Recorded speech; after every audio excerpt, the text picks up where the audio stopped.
T'es là, tu dois donner ton discours face à un public et puis tu chies dans ton froc. Tu sens l'odeur qui te monte dans ton calbut, tu regardes, t'as une grosse tache. Tu veux aborder une nana et t'es là aussi et boum, tu te chies dessus, tu sens la grosse odeur, tu regardes, t'as le grosse plaquette dans ton slip. Comment vaincre ta timidité? C'est la question de cette vidéo. Alors je vais te dire les deux concepts principaux. On va essayer d'être clair, on va les résumer. Il y a deux concepts principalement. Quand tu es timide, quand tu as peur de parler en public, quand tu as peur de faire quelque chose devant les gens, quand tu as peur d'aller accoster une nana, c'est pour deux raisons principales. Alors, la première raison principale, si tu es un mec timide, en général, la première raison, c'est parce que tu as une self-esteem qui est très bas de toi. Tu as une image détériorée de toi. Et ça, c'est dû à plusieurs facteurs. Le premier facteur, déjà, il faut le dire, à l'école, on nous qualifie seulement avec des examens. J'ai vu, si tu essayes de discuter une idée du professeur, tu te fais rembarrer comme une merde. Si tu échoues à un examen ou une matière que tu n'aimes pas, tu es traité comme une merde, alors que ça se trouve, tu fais du piano, tu es un génie, tu fais de la guitare, tu es un génie.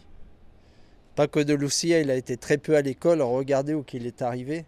Est-ce que c'est quelqu'un qui n'est pas intelligent? C'était le meilleur guitariste de tous les temps. Et pourtant, nous à l'école, ils n'essayent pas de distinguer les qualités des enfants ou nos qualités intrinsèques. Ça se trouve, tu es bon dans la création, tu es bon, tu veux être cuisinier, tu veux faire quelque chose de différent, tu es un sportif hors norme, comme Maradona. Ça se trouve, tu es un boxeur d'élite. Et pourtant, dès notre plus jeune âge, on est qualifié par des gens qu'on ne connaît même pas, des professeurs, qui nous traitent vraiment comme des merdes. Il faut dire ce qui est. On a été traités comme des merdes, moi, dans toute ma scolarité. Et je pense que ça continue. On est traités comme des sous-merdes. Les professeurs, il y en a peut-être quelques-uns qui sont bien, mais en général, ils font leur boulot, ils ont leur vie, ils s'en foutent un peu des gamins. Il y a un système de scolarité qui est fait pour t'abrutir au lieu de te rendre quelqu'un d'intelligent, d'indépendant. Par exemple, on ne t'apprend pas à changer la roue d'une voiture, hein, truc tout simple, on ne t'apprend pas à cuisiner, on ne t'apprend pas à faire du feu, on ne t'apprend pas à faire des business. On te dit toujours que l'argent ne fait pas le bonheur, qu'il faut se marier, qu'il faut avoir des enfants, qu'il faut travailler. En fait, ils te préparent pour une vie d'esclave. Voilà. Et dès ton plus jeune âge, si tu as une moindre question, une moindre interrogation qui n'est pas dans le régime qu'ils essayent de t'enseigner, tu te fais jeter. Et on rigole de toi, tu te fais punir même. Tu te fais punir si tu as des doutes sur l'histoire, si tu questionnes quelques trucs, s'il y a des trucs que tu ne comprends pas. Alors que la création et le raisonnement logique, il se fait en questionnant ce qui passe autour de nous. Et à l'école, on t'apprend tout le contraire. Donc qu'est-ce que ça fait? Tu es une marionnette. Dès ton plus jeune âge, on te baisse ton auto-estime. Ok? Ensuite, nos parents. La plupart des parents, ils ont été des esclaves. Ok?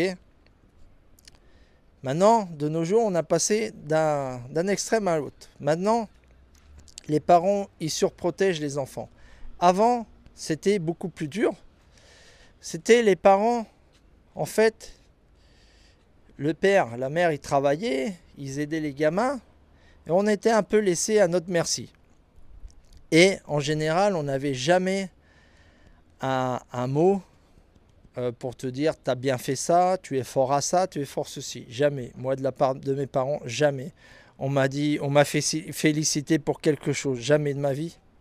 Mais c'était comme ça, faut pas leur en vouloir parce que eux, de leur côté, ça a été des esclaves aussi. Moi, mes parents, ils ont été esclavisés, mais vraiment esclaves par leurs propres parents.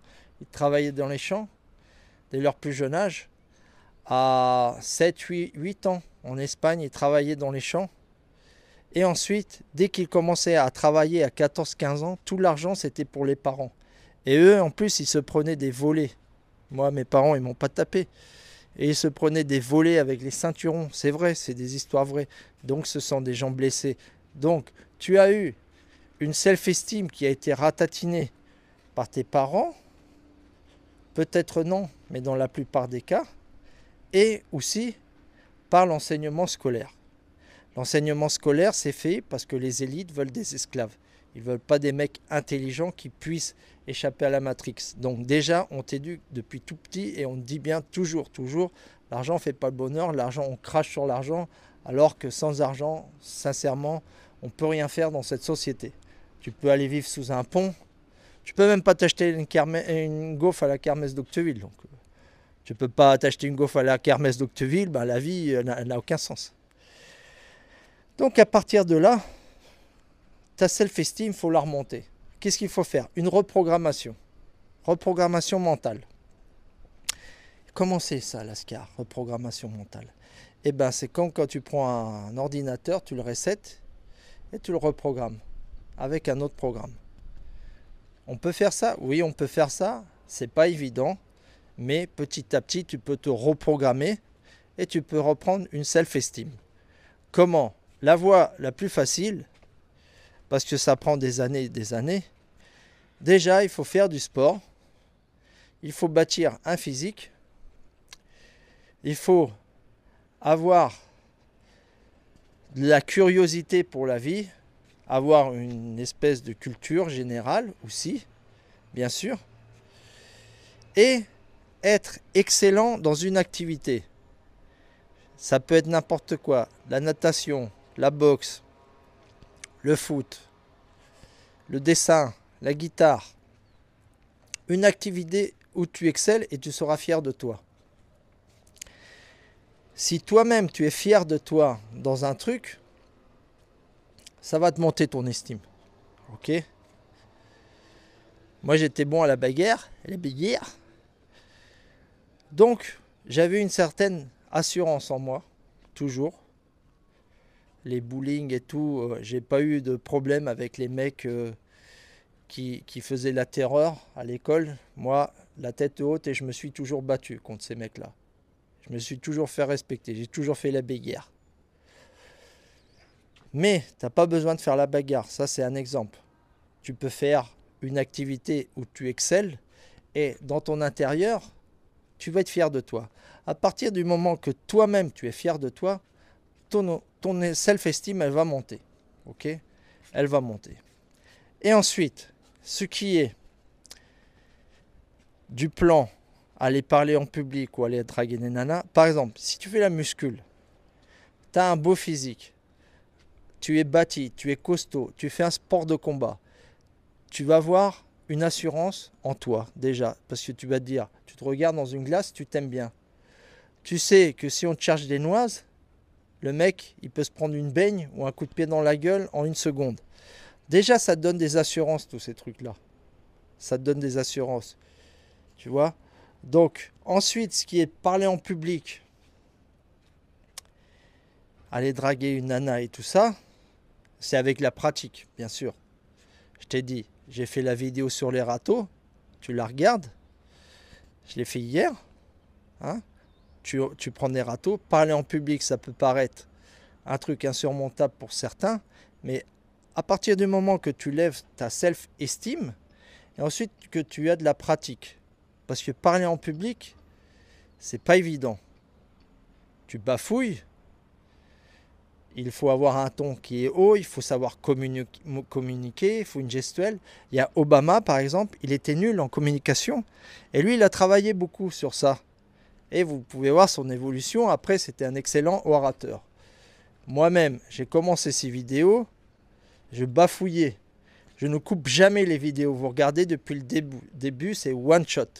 Directement. Il n'y a pas de montage dans mes vidéos. Ok, il n'y a pas de prompt non plus. Je ne lis rien. Il y en a, ils sont là à lire des trucs. Moi, j'ai mes idées dans ma tête et je communique. Ok, vous pouvez voir l'évolution. Je suis beaucoup plus à l'aise devant une caméra. Plus à l'aise. Je n'ai pas peur de bafouiller. Si tu bafouilles un mot ou deux, c'est normal. Des coups, ça t'arrive quand tu parles avec des amis. Mais c'est la pratique. La pratique t'amène vers l'excellence. Ok ? Ensuite, le deuxième point qui est très important ou que tu es très timide, c'est pas à cause de la self-esteem. Tu peux avoir une bonne self-esteem. C'est à cause d'autre chose. Et c'est quoi? Dis-moi, Lascar, c'est quoi? Oui. C'est la peur du regard des autres. Ok? La plupart des gens, on est toujours focus sur le regard des autres. Qu'est-ce qu'il dira? Le qu'en dira-t-on? Et qu'est-ce qu'ils vont me dire? Ils vont se foutre de ma gueule. Et ceci et ça. Et moi, je vais te dire un secret. Tu sais, les gens, en vrai, ils n'ont rien à foutre de ta gueule. Ils s'en foutent complètement. Comme de leur dernière chemise. Ils s'en foutent. Les gens s'en foutent de tout le monde. Ils pensent qu'à eux. C'est une société égoïste et enfermée qui n'est pas du tout aware. Vous avez qu'à regarder dans la rue quand vous marchez. Il n'y a que des zombies avec leur téléphone qui marchent avec une dépendance avec leur téléphone absolument incroyable. Ils sont là, on dirait des zombies. Moi, j'ai honte quand je marche dans la rue. Ils ne sont pas connectés avec l'extérieur. Donc, moi, je te le dis, tu peux faire n'importe quoi sans peur du regard des autres, sans honte, parce que les gens, en fait, ils s'en foutent de toi. Ça se trouve, ils vont parler 1 minute, 2 minutes. Regarde ce mec, nanani, nanana, si tu fais un truc mal. Et basta, ils t'oublient, ils s'en foutent les gens de toi. Regardez, il y a plusieurs expériences. Ils ont pris un violoniste dans le métro, Aram Malakian. Vous ne le connaissez pas, vous tapez Aram Malakian. C'est un très très grand violoniste. Eh ben, le mec, il a joué dans le métro, exceptionnel. Les gens, ils passaient comme ça. Ils ne regardaient même pas, ils l'écoutaient même pas. Et pourtant, c'était pas sorcier de voir qu'on était devant un génie, un maître exceptionnel. Et les gens, ils s'en battaient les couilles. Donc, imagine-toi qui est insignifiant dans cette terre. Si tu fais un truc, si tu vas aller draguer une nana, si tu vas parler en public, les gens, ils s'en foutent de toi. Ils s'en foutent. Et s'ils se moquent un peu de toi, tu t'en fous parce que ça va être très bref. Mon frère, il m'avait dit, regarde, on est à la plage là. T'imagines, il y a un mec qui commence à courir à poil sur la plage. On va le commenter, on va rigoler pendant 2 minutes. Les gens, ils vont parler de ça. 10 minutes après, les gens, ils s'en foutent. Ils sont là à boire leur bière, à prendre leurs chips. Ils en ont rien à battre. Et c'est la vérité. Le regard des autres, ça paralyse plus de 50% des gens. Je le vois bien. Et je me souviens toujours de mon père. Mon père, il s'habillait à la fin de sa vie d'une manière commode. Il mettait son Marcel, son pantalon, il en avait rien à foutre, il allait faire du vélo. Et ma mère, elle était là, change-toi d'habit, mets-toi une chemise, sois plus classe et tout. Regarde, les autres, ils vont te dire ça. Et lui, il disait toujours, j'en ai rien à foutre des autres. C'était ça, sa phrase, j'en ai rien à foutre. Je m'en fous des autres. Yo m'en fous, je m'en fous. Il disait ça, je m'en fous des autres, je m'en fous des autres. C'est ça. Et ça m'a marqué un peu aussi.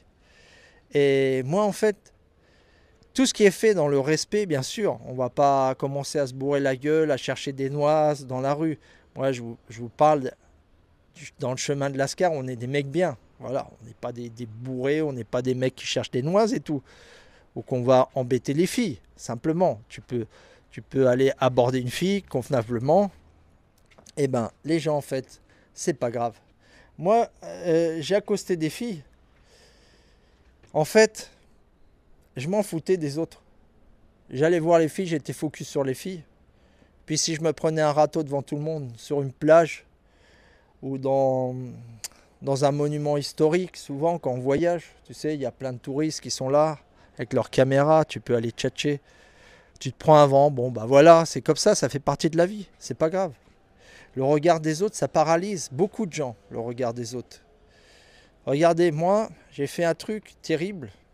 J'ai fait un reality show où j'imitais Jean-Claude Van Damme. C'est pour ça qu'on m'appelle le Van Damme de Gandia, ici en Espagne. Et je devais me dévêtir, être tout nu sur une plage. Voilà, c'était un dating show. Il y avait une fille, il y avait moi, il y avait un autre mec. Et on était tous nus sur une plage aux Philippines. Donc j'étais habillé, normalement j'arrive dans un bateau avec, tu sais, je rame et tout, c'était joli, les décors et tout. Et au bout d'un moment, le mec il me dit, bah maintenant il va falloir te mettre à poil. Et j'étais là, donc il y avait les gens, après je savais que ce programme il passait dans toute l'Espagne, j'ai dit putain, oh putain. Et moi je suis pas nudiste, je suis pas naturiste, je suis rien, je suis même pudique. Qu'est-ce que j'ai fait? J'étais là, j'ai dit, que sea lo que Dios quiera. Que ce soit la volonté de Dieu. J'ai enlevé mon calbut, mes fringues, j'ai plongé. Je me regardais même pas en bas pour ne pas voir tout nu. Et puis j'ai foncé, voilà, regard des autres.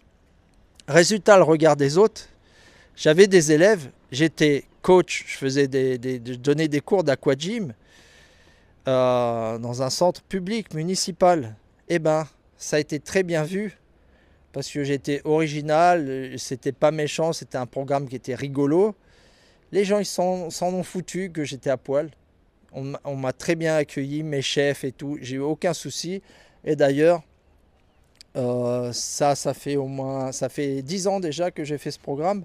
Quand je continue à marcher ici, les gens ils m'appellent Van Damme. Van Damme, j'étais en Espagne, en Andalousie et tout, il y en a qui m'ont reconnu, ils m'ont appelé Van Damme. Je t'ai vu dans un programme télé, toi tu es le Van Damme de Gandia. Oui, bah oui, je suis Van Damme de Gandia. Et donc, voilà, j'ai foncé. J'ai pris mon courage à deux mains. En fait, c'est ce que tu dois faire. Tu mets d'un côté le regard des autres, tu montes ta self-esteem comme je t'ai dit, et tu vas vivre une vie meilleure en te focalisant sur toi et pas sur les autres. Parce que les gens, la plupart des gens, ils sont à la ramasse, ils vont rien t'apporter, je te dis. Ils vont rien ou très peu ou rien. Donc tu as ton entourage qui va te respecter, qui va jamais t'écraser. Et les autres, on s'en fout. On s'en fout parce qu'on fait rien de mal. On va rien faire de mal. D'aller parler en public, d'aller faire une représentation, d'aller faire un concert de guitare ou d'aller aborder une fille à la plage, c'est pas un souci. Il se passe rien. Ou d'aller réciter la poésie devant tous les autres à l'école, comme on faisait avant. Bon, bah t'apprends. Si tu rates, tu apprends. Vous savez, Jacques Chirac, notre président de la République, il avait appelé Gérard Depardieu. Il avait appelé Gérard Depardieu, il lui avait dit, écoutez Gérard, je voudrais que vous me donniez des cours pour être meilleur en public.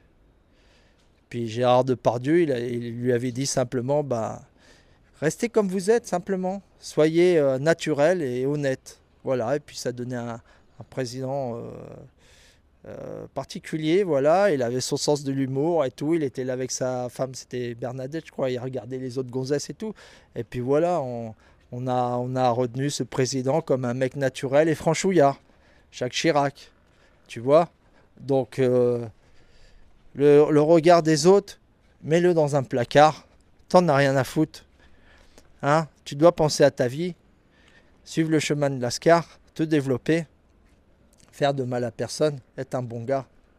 Et puis tu verras, ça ira très bien dans ta vie et tu vas vaincre ta timidité. Donc je vous remercie pour tous. On est à bientôt à 1000 abonnés. Je pourrais m'acheter les gaufres à la kermesse d'Octeville.